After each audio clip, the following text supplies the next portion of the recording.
Texas sheriff warns looters of exactly what will happen to them if they are caught. Brilliant Texas-style justice. Fort Bend County Sheriff Troy Nehls stated how his residents are very friendly with the Second Amendment, giving a warning to potential looters to stay away. And what might happen to looters who try ransacking Fort Bend? Well, they just might end up in a body bag, and quite frankly there's nothing wrong with that.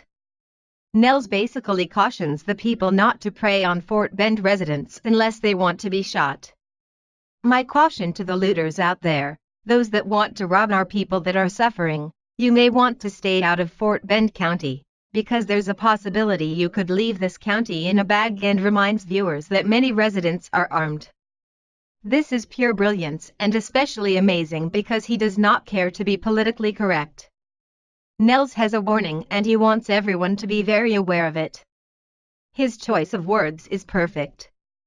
Fox News was interviewing Sheriff Nehls when they asked him what his county was doing about looters. The sheriff responded with strong words for any would-be looters trying to come into Fort Bend County.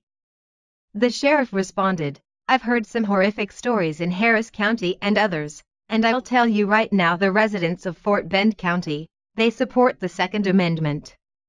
Many of them are armed. There have been reports of people looting stores for non-survival items such as televisions. It's one thing to steal food and supplies to survive and feed your family, but if you're stealing televisions and DVD players, then you're not stealing to survive, you're just stealing." There have also been reports of people in Texas knocking on doors and pretending to be police or another authority. These people are then robbing the homes of flood victims. If someone is that much of a scoundrel that they prey upon victims of a major flood, then how could anyone feel bad if a fan of the Second Amendment fired a few shots and put someone down? Stealing from someone on a normal day isn't very nice. Stealing from someone who just lost everything to a major natural disaster is especially low on the moral totem pole.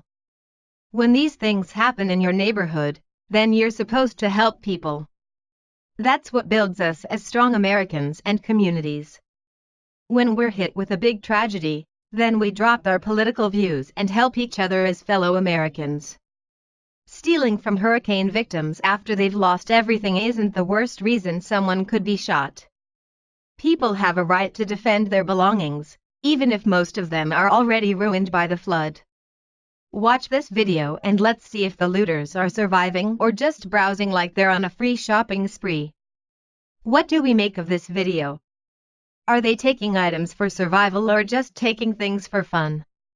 Some people will criticize this by saying something like they shouldn't take anything at all because it's all stealing, and the answer to that is this: during a natural disaster in which thousands of homes are destroyed and underwater, people are drowning, and tragedy is striking, it can be overlooked if someone takes some food to feed their family in a shelter.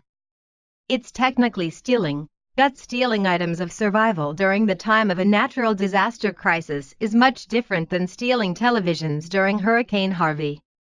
Just think about this: some of the food will be spoiled, thrown away, or already destroyed by the flood. It will literally go to waste if not consumed. Stealing electronics in the pouring rain is quite different. Another video shows two men each looting a flat-screen TV in Hurricane Harvey. They allegedly stole the televisions from a store. It's pouring rain and one man drops his stolen TV. I don't know how well televisions hold up in the rain these days, but I can only imagine that the TVs no longer work. The combination of rain and dropped electronics doesn't seem like it will work when it's plugged in. Here's the Hurricane Harvey looting video for you to watch and make your own decision. What's your opinion? What was the point of stealing televisions during a storm? What were they doing? Using the TVs as umbrellas? How is that different from stealing food to feed a family of 5? Stealing food and electronics are both theft, but one of the crimes can be overlooked in a time where thousands of people are suffering from a major loss. When Sheriff Nehls issued his warning, it was to keep people like the TV looters out of his jurisdiction. Nehls and the residents of Fort Bend have enough issues to worry about with Hurricane Harvey, so if any looters want to prey on his people, then they should bring their own body bag. Nehls isn't playing around and wants every potential looter to understand one thing: people are armed and not afraid to shoot.